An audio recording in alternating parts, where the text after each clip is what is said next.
Welcome to Curious Goldfish, a podcast community where music and curiosity come together through interesting conversations with the music makers of our world. I'm your host, Jason English. You can find Curious Goldfish in all the major podcast and social media platforms, and of course, we have all of our content on our website, curiousgoldfish.com.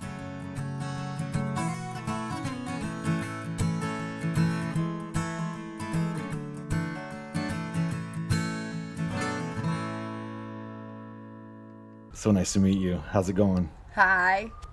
And you. It's going. We're currently stealing some internet because mine's gone down. So yeah. I'm doing good. Yeah, I appreciate your flexibility during the week here. And you're in Nashville. So is it still cold in Nashville? No, it's actually not. It's quite a nice night. It was raining like 10 minutes ago, so I'm hoping the rain holds off. Otherwise, I'll be putting my hood up and we'll be doing this podcast. But yeah, no, it's I hate January and February usually here because it's so cold. But I'm kind of used to the cold because obviously I'm from England.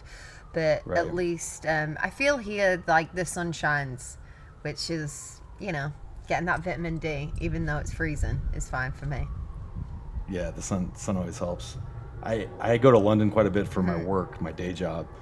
And I've gone the last 3 years during December because of the holiday lights, and it's a good time to go. And I always get sick because it's like the weather is just so bad over there in December. But whatever, I love London. It's one of my favorite towns. Well, good. Well, I appreciate your time. So I'm kind of biased.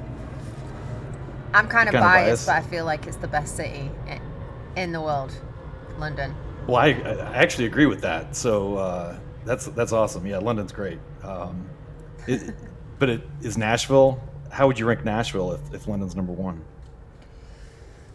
Oh, I mean, it's home for me now, I think. Yeah, it's definitely a second home. It reminds me a lot of the north of England, actually, Nashville. So, yeah, it's a cool place to live. Obviously, musically, it's amazing, the community. But yeah, it just feels like a family vibe. I've traveled a lot, and this place suits my personality, so. Yeah. Well, I think you and Judi Dench are both from York, right? Which is that's up near Manchester, right? Sort of in the... Yeah. It's the North Yorkshire. I've got a funny story actually about Dame Judi Dench. Her brother actually used to be my grandma's dentist, so that's my claim to fame with Judi Dench.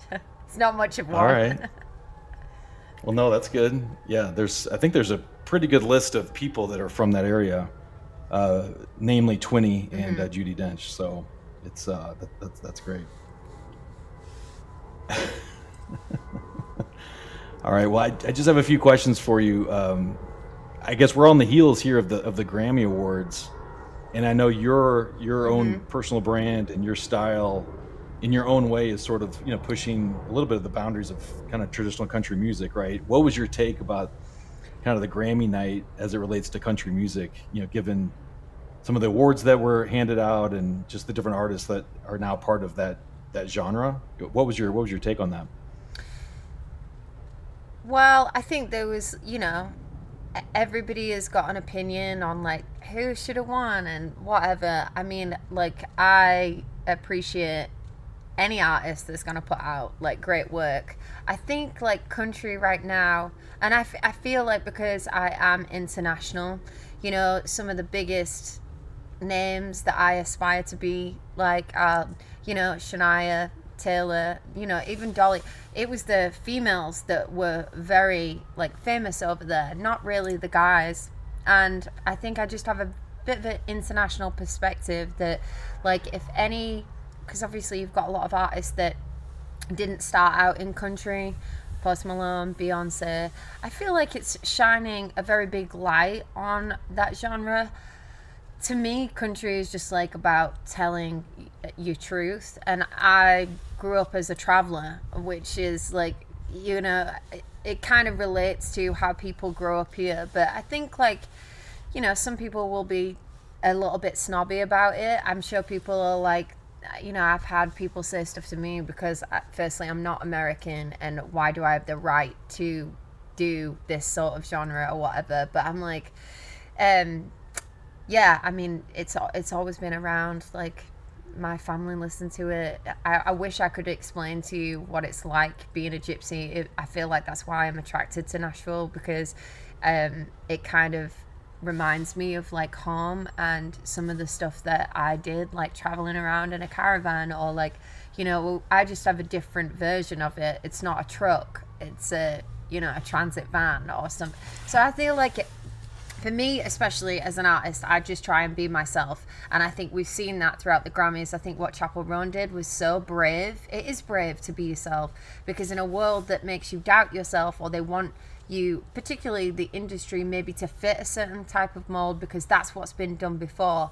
But I get asked that question a lot of like, oh, so you're putting your own take. Well, no, I'm making the music that I want to make, that feels real to me and authentic. And I think authenticity is the highest vibration, and that's why the people that cut through that I have aspired to be like have been brave. Casey Musgrave, she's never had a number one at country radio, and it's just like, that's wild to me. But she's got a whole different audience, and I think you have to, as an artist particularly, have a really strong mind. And I've been signed to like a major label, and I've also been independent. But I think the Grammys obviously are interesting because it's voted by industry people and a lot of names. If you don't know a genre and you recognize a name, maybe you'll go for that name. But I loved the Beyonce record. I thought it was incredible what she did culturally as well. And I feel like off the back of that, like, it helped so many artists, especially like someone like Shabuzi. And I think it's opening the door for other people that have been before, or like not necessarily had those chances, or like just find it a little bit harder. And I feel like it's just hard in the industry anyway, with, trying to cut through TikTok or like numbers. Everything's data. But like, what I think the industry doesn't recognize is like, these artists are out here doing it because they love it. Like, we don't get paid for promotion, we don't get paid for the TikTok, so we go, I mean, you do if you do well, but there's so many hats that you have to wear. And I think the Grammys is interesting. I try not get involved because I just love being a supporter of anybody that wants to put out art. It's scary. I know it's scary, and it costs a lot. And yes, you want it to do well. You want people to think it's great. But I also think if you're doing something that somebody else isn't doing, not everybody's going to get it, and it's going to divide opinion. But you're onto something because you've already got like Miranda Lambert or Casey. You don't need another one. So, Right. firstly, thank you for recognizing that I'm doing my own thing. I love that. And yeah, it might be a little bit weird to some people, but on a major scale of that, I'm sure, not that I am like comparing myself to Beyonce at all, but I guess my point is there's always going to be opinions of like, what is good, what is this, what is that. And in a day and age where everything's on playlists, and I think genre is kind of, it's blending, and that's what made Shania so like massive, is because she took something with a producer that was slightly different, and I feel like we need different, we need like, that's what the world is. Like, it's boring to hear the same thing over and over again. I don't get it.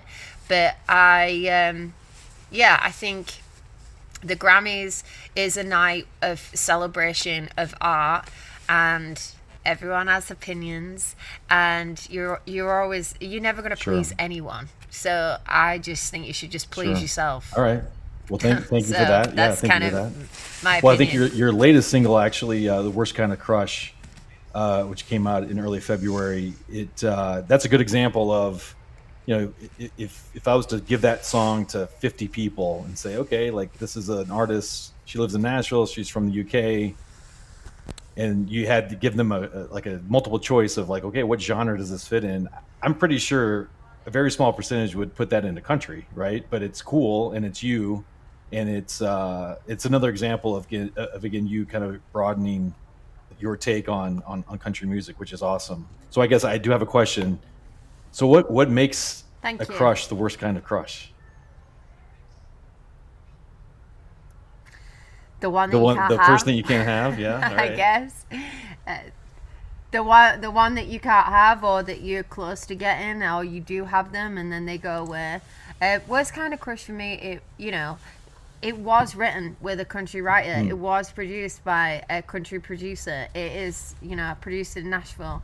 I try and take elements of what I love, and I think just going back to that other conversation, there is this, you know, country more than anything. There's just like a very diverse talent out there, from Chris Stapleton to Lainey Wilson to Shania, whatever. And it's I think, like, what is country? Every genre changes throughout time, and it's us that are deciding the genre, because we grew up with the best boy bands, the best girl bands. Like, music was amazing. Like, loved the 80s music. Like, these artists, and including me, I will take what I love and I'm inspired by, and because everything's been done before, Right. nothing's original, like, and make it something of my own. So worst kind of crush, I came in with that idea. I was obviously going through something, but I wanted that feeling of, like, and this is the Happy Hour EP, because I did all that sad girl stuff. Like, I feel like my fans have really, like, grown with me and known my story, and I am such a Mm. concept person that I love projects and inviting people into a world, so you know what you're getting immediately, and you're getting hit with, like, colors or a feeling. And I wanted this feeling of, like, I love Whitney Houston, I Want to Right. Dance with Someone. And I was like, I just want those down, down, down.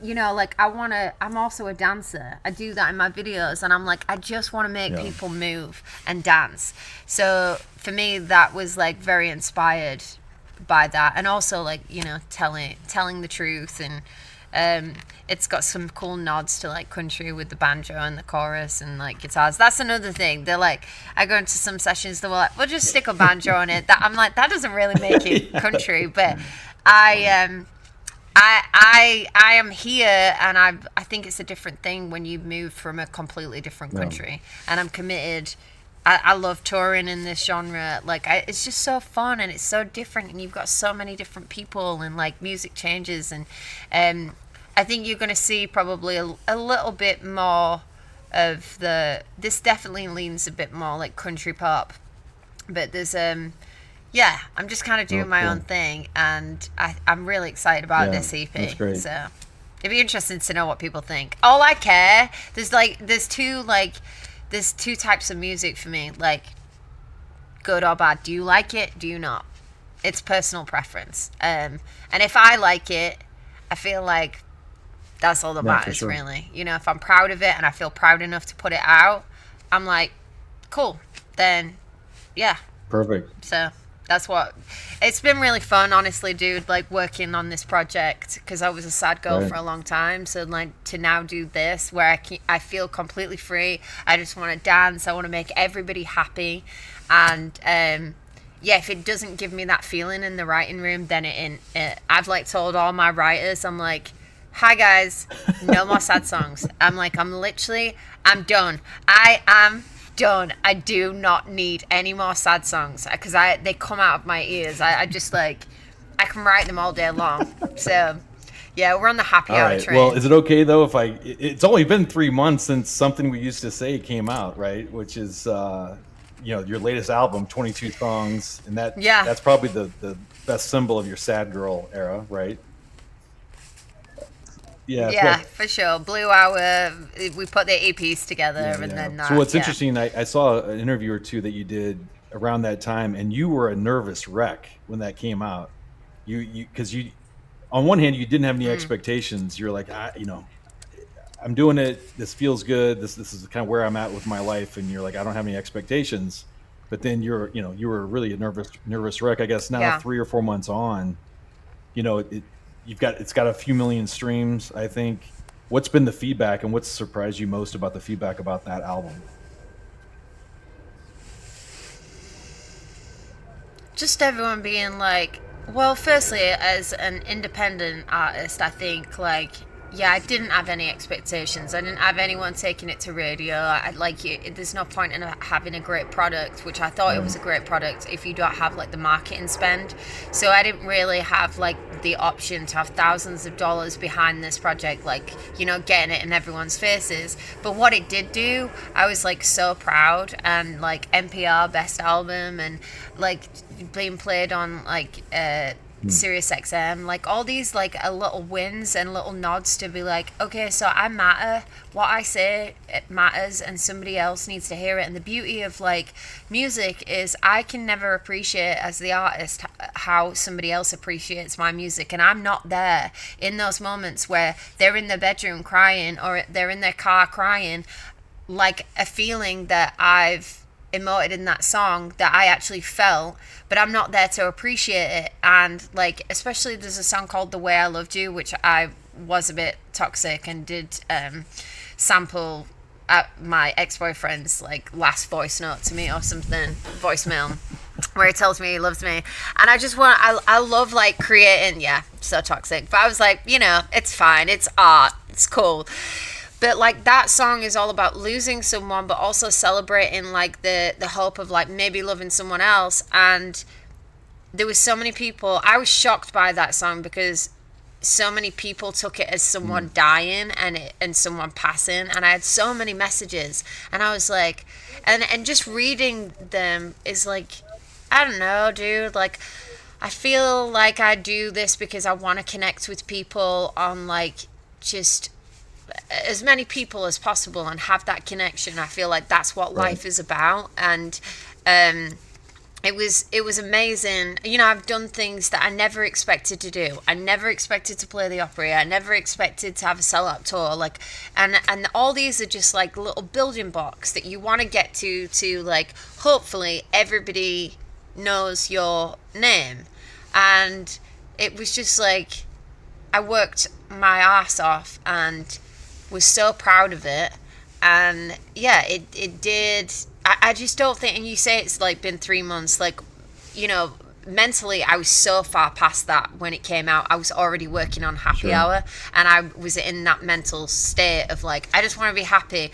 But you know, you're promoting these songs and you know, looking for hooks on TikTok, and it's like, oh, I'm a sad girl again. I'm like, I'm bored of being sad, so you must be bored of me being sad. Like, everybody wants Twinnie to be happy now, so Twinnie's gonna be happy. So like, I think some of them songs, they're not done yet, like especially things like Hypothetically, and you know, like you could get a massive sync and then one thing goes off and then the whole album. I mean, we saw that from Chapel Roan. Like Pink Pony Club was out in 2021, and if that doesn't inspire you to keep being yourself and being consistent, I don't know what is. And sometimes like you feel like, oh, the system is against you or you just can't win, but you can. You there's never been more ways that you can win. It's just a lot when you're doing it by yourself. And to say that I did that by myself, no management, no agent, no publisher, no nothing, apart from my wonderful team at Command Shift, my distributor, I was super proud. I was like, I am strong. Like, what have I done? I've moved to a different country. I've made a life for myself. I'm having a successful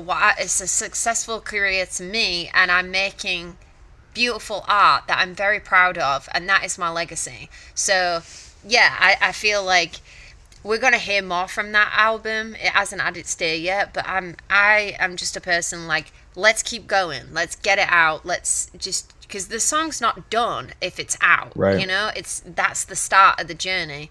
But what I can tell you is like I'm very, very hyped about Happy Hour, because it's just, it feels so me, you know, like down to a T, no pun intended. But well, I will say for someone that again has moved on, right, and wants to be sort of happy and dance oriented and all those things, something we used to say reminds me a little bit. I mean, don't have your head get too big on this, but it reminds me of like the folklore, Evermore era of Taylor, right? Those songs, right? That, you know, came out of yeah. It's like it, you know, right?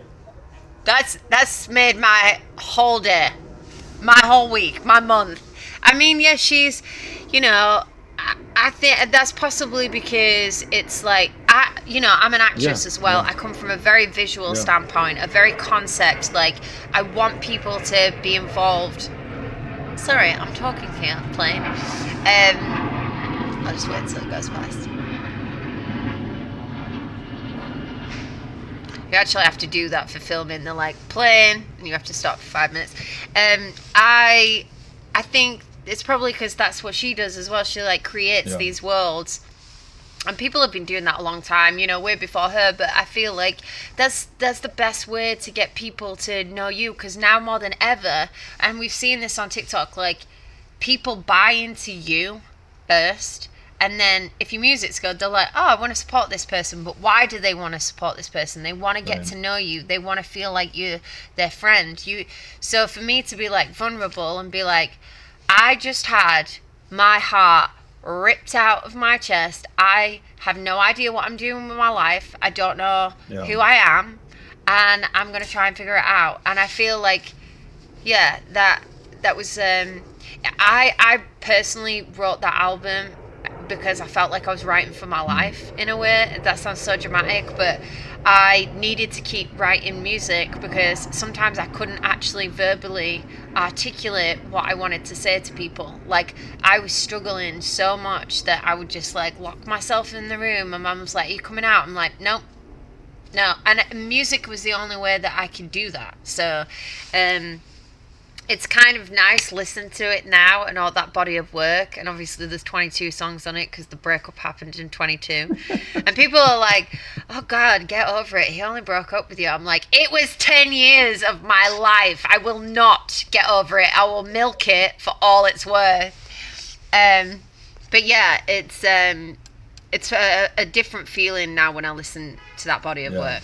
No, it's great. Hopefully your head doesn't get too big. I'm just a guy that does a podcast, so take that feedback for what it's worth. But it's for somebody that's so thank you. Yeah, so outgoing and again, dancer, pop, country, all those things. There's a depth to that record that's like really, really good. You know, and one of the songs I wanted to ask you about on that is it's called Bad Man, and what I want to ask you is, I think you were able to tie like 3 relationship concepts together into like one song. So there's this notion of self-sabotage, right? There's this notion of the baggage that you might have from other relationships, and then there's this notion, which I want to ask you about, is why in the world do women date bad boys? You know, so like I feel like that song brought those three concepts. It brought those 3 concepts kind of together in a how deep do you want to get? I think that women don't set out to like date bad men, and also that, you know, that song, my ex wasn't a bad man, but how we were and communicated in that relationship, there was definitely some bad behavior on both parts. And that song is, you know, obviously it represents like a certain type of guy, but also I think like, I don't know, I think eventually the girl wants the nice guy that's a girl just wants some guy to make them feel safe. And initially a bad man doesn't present himself as a bad man. They're usually confident and cocky and like, you know, like that's kind of attractive. But also like you attract, I don't know how deep you want to go, but like if you know your attachment style, like sometimes you attract avoidant. I personally feel like a lot of men are avoidants and they think they want love and then they get scared. And it's, you know, dating now is like, I saw this meme the other day and they were like, they should just put all the dating apps together and call it What's Left. And I was like, I feel that on a very big level. But you know, I think girls don't really want a bad man. They want a nice guy, but they want to know if a guy can protect them. I think that's what it is. They want that energy of like, if there was a fight that broke out, this guy can protect me. He has my back. And a girl just wants to feel safe. She wants to feel in a feminine energy. She doesn't want to be in a masculine. And I think when you find the right guy, they they make a woman feel at ease. I'm quite in my masculine a lot of the time just because of my job and what it, asks of me. So when I find somebody that's like, that represents that, caretaker kind of stuff, yeah, it's like, okay, this is great. And I think all women can kind of relate to that. But we don't want bad men. I think like that is obviously something, if you are in that situation, yeah. People are complicated. There's a lot of traumas, like we're all flawed. You've just got to every woman is crazy. You've just got to find the right crazy for you. Well, as a self-described nice guy, it's infuriating to see really good women literally be lapdogs for the bad guys. It's so, because you can see the train wreck happening, and they. But again, we have our own issues. I guess I wanted to ask you. So you mentioned masculine energy and feminine energy. As a Brit that's living in Nashville, what's the difference between like British men and American men? My take is that I can't really foresee a British guy having that much masculine energy. Or am I missing something there? You have not been to where I'm from. I guess I can tell you that the dating world there is just a little bit different. I feel like here everybody just like dates multiple people, and I'm like, if you're dating me, you're only dating me. I'm not. I am the exception, not the rule. So, I feel like it depends. It really depends on where you live. I think big cities are a little bit more than that. It depends what age you are and like what you want for your life, whether what you're looking for is going to take that seriously. Depends on your job. I have like had to break up with so many people because my job is my focus and they usually don't get it, and that's I don't want to make someone feel like their second choice or they're an option, but my job requires so much of me all the time. I have done this since I've been 4 years old. It's the love of my life. So it's hard trying to find a balance for me personally. But yeah, I would say that I grew up with a lot of gypsies, and they are very, very masculine. They are more masculine than some of the men here, I would say. But yeah, I think what's masculine? I think masculine is like knowing how to take care of a woman and being a provider and just being kind and all the stuff that you would hope that you would have in a good person. It just totally depends. But I think like, just dating in general for everyone in the world is, it's tough. Like everyone's on apps. They don't meet people. Like you've got to strike up a conversation. I personally think I'm like got good banter and funny. I can't do dating apps. I just can't do them. I don't know how to perform. I don't know how to talk to people on them. So. Well, I would imagine in your job, you're making decisions all day, every day. You're out, trying to be kind of an alpha. I bet you would love a guy just to make all the decisions and sort of like lead you, right? Like I would imagine that that's what you're looking for after like an exhausting day of recording and songwriting and performing, right? Yeah. Oh gosh, flies. I'm like stealing someone's internet, getting hit in the fly, getting in the eye with a fly. I think all girls want that. Like my thing is, I just want a guy to decide where we're going for dinner. Just pick the restaurant. I don't want to have to make those like little decisions, especially if you ask to take me out. Like just sort it out for me. Like again, it's like not having to. It's teamwork, obviously, but it's nice to be looked after, I think. But I'm old-fashioned anyway, I think. Do you have an ick? An ick? If someone takes me out on a first date and they've asked me and then they split the bill, I'm never seeing you again. I can't imagine doing that. That's crazy. Does that happen a lot? I've had that a couple of times. I've had it maybe a couple of times in my life, and And then I don't really ghost people, but I was like, no, that no. I think like that really, especially when you're meant to be on your best behavior and best foot forward. I think, like stuff like that. I grew up. Even when I go home, like my dad or my brothers wouldn't ever dream of letting me or my sister pay. And it's not really about the paying thing, because I'm happy to pay my way. Well, I agree with that. What's crazy, Twinnie, is you don't know anybody, right? I don't know you. You don't know me. But the depth of you as a person, it's so cool, because we talked about it earlier, like this notion of you being like pop and a little bit more whatever dance oriented and fun, like non-traditional. And the 22 song album that you put out has so much depth to it. And then like in this conversation, I'm like, oh my gosh, like there's so much there. And congrats to you for being so authentic. Your upbringing and all the experience in musical theater, I mean, that's going to pay off. It could be tomorrow, it could be, I mean, not that it hasn't already, but you know what I'm saying? It's incredible. So I guess given all your life experiences, I ask this of all my guests because I am curious. I think curiosity, back to kind of relationships, I think curiosity is actually underrated. I remember, speaking of like first dates, and you were talking about splitting the bill. After I became single after a long relationship, long marriage, my first date in however many years, 30 years, the worst ever, because the woman talked for 90 minutes. And I'm good. Like I'll sit and nod and I'll ask questions, whatever. She asked me one question in 90 minutes. And by the time she was done, if someone was to say, tell me the highlights of that conversation, I'm like, I don't know, man. It all runs together, right? So the fact that there was no curiosity, that will always stick with me. Anyway, that said, what are you most curious about?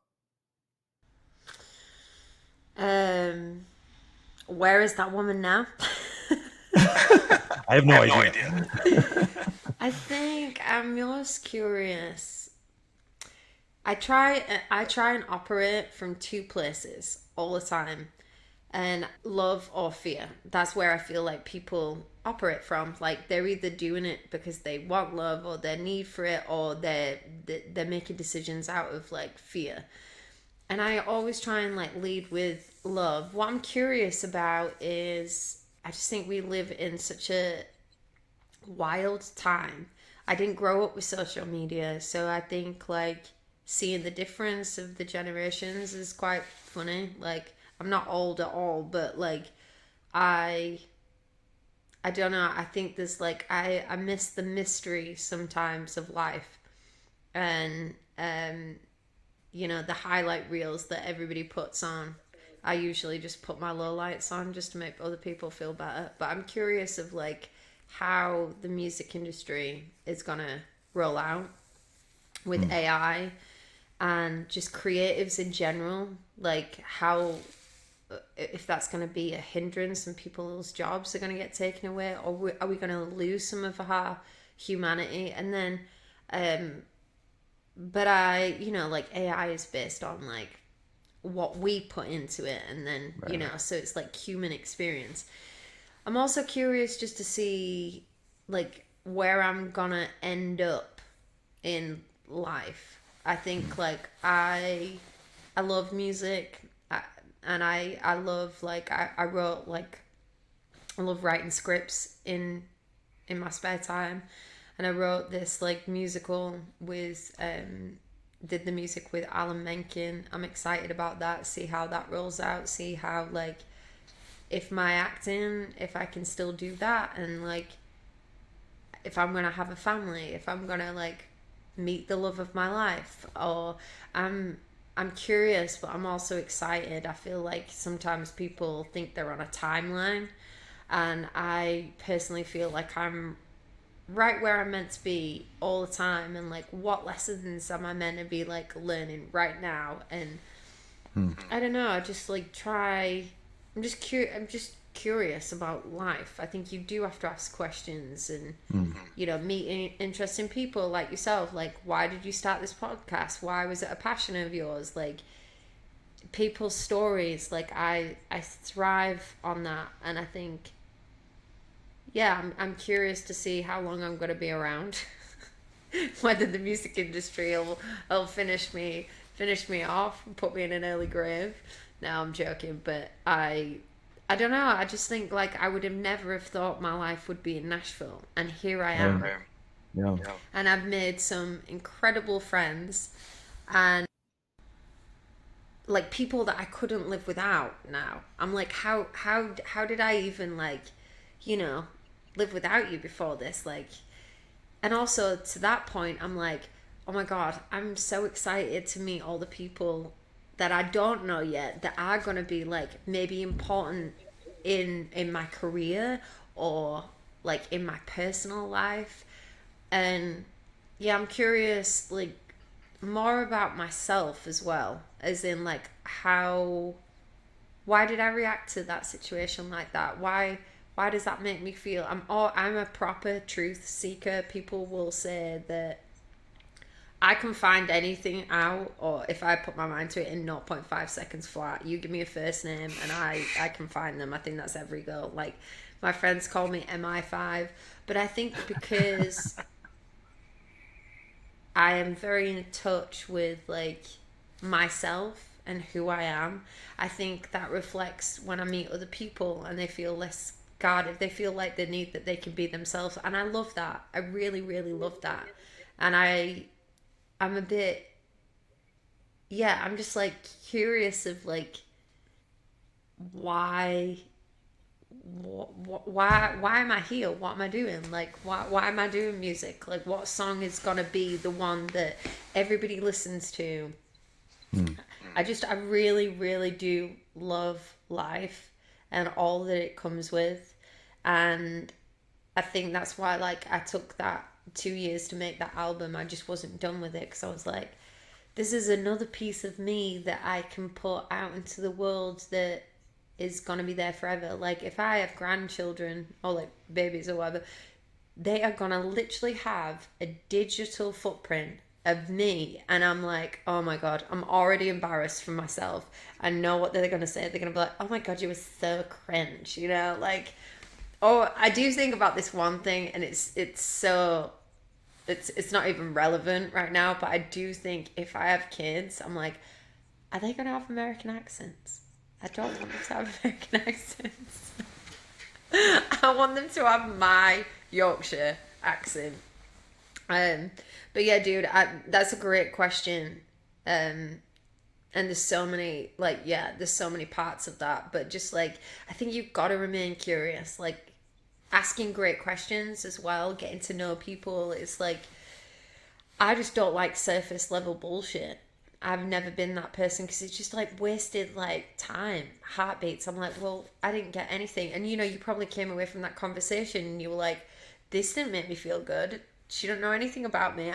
This is just like, oh right, I've just paid for dinner or whatever. Like, you know, and I think I've become more militant with my time, who I give it to, who I don't give it to, and yeah, I'm really, maybe it's me just like getting older and like just being in the entertainment industry for so long and like watching things like change and like things that come out. Like you see, people are just people, whether they are, you know, celebrities or I've known billionaires. Like I think we all have this like need for love, and we're curious about how we get it and how we find it. And yeah, I'm very much in this era of like, man, I really want to make a difference to people. Like every day is like a chance for me to show up for. I love showing up for people. Sometimes I really can't be asked. Like people are always like, are you gonna be there? I'm like, yes, I might be 40 minutes late, maybe an hour, but I will show up.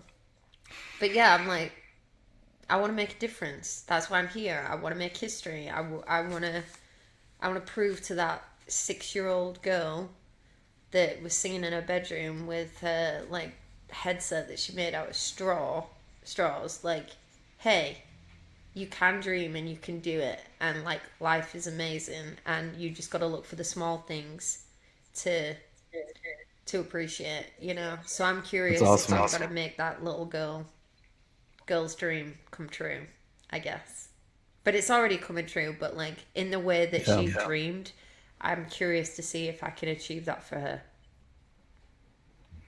Well, that was beautiful, Twinnie. Thank you. Great answer. For what it's worth, I've enjoyed this conversation, and you just be yourself, because it actually. So you kind of alluded to it. The inspiration for this podcast. I don't know. Did you ever watch the show Ted Lasso? Did you ever watch that? Of course I did. My friend, Okay. I know Hannah Waddingham that's in it. Yeah, amazing. Okay. Well, so Curious and Goldfish came from that show, right? So be curious, not judgmental, and then be a goldfish. So that's the name of the podcast. So that it sort of inspired it. But you said something earlier that was straight out of that show. I forget which episode it is, but I think it was pretty early. Ted Lasso asks Jamie Tart, because I think Keely was being a model, and she was going to dress up as a lion or a panda. And Ted Lasso asks Jamie Tart, the star soccer player, "Hey Jamie, do you want to be a lion or a panda?" And he's like, "Coach, I just want to be me. Why would I want to be anyone else?" And it was like very profound, especially knowing Jamie's character, because he wasn't like the sharpest person on the team. But you said something like that earlier, and I was like, "Oh my gosh, it just sounds just like that one line." And it's a great mindset to have. So thank you so much for taking the time to talk with me. And so you've got the 22 song Something We Used to Say album. You've got the Happy Hour EP. The new single is Worst Kind of Crush. And then you've got a tour coming up early this summer back at your homeland in the United Kingdom, which is awesome. So I'm sure all that's on your socials and everything, but look forward to all that. And I really appreciate your time. Thank you so much. Oh, thank you, dude. I've really enjoyed this conversation. I'm so sorry this is going to be a nightmare for you to edit, and also just the chaos of it all. Welcome to my life. But yeah, I'm glad you had a good time amongst the chaos. Anyway, it was a pleasure to speak to you. Thank you. The Twinnie experience. I Yeah. experienced it. All right. Thank you.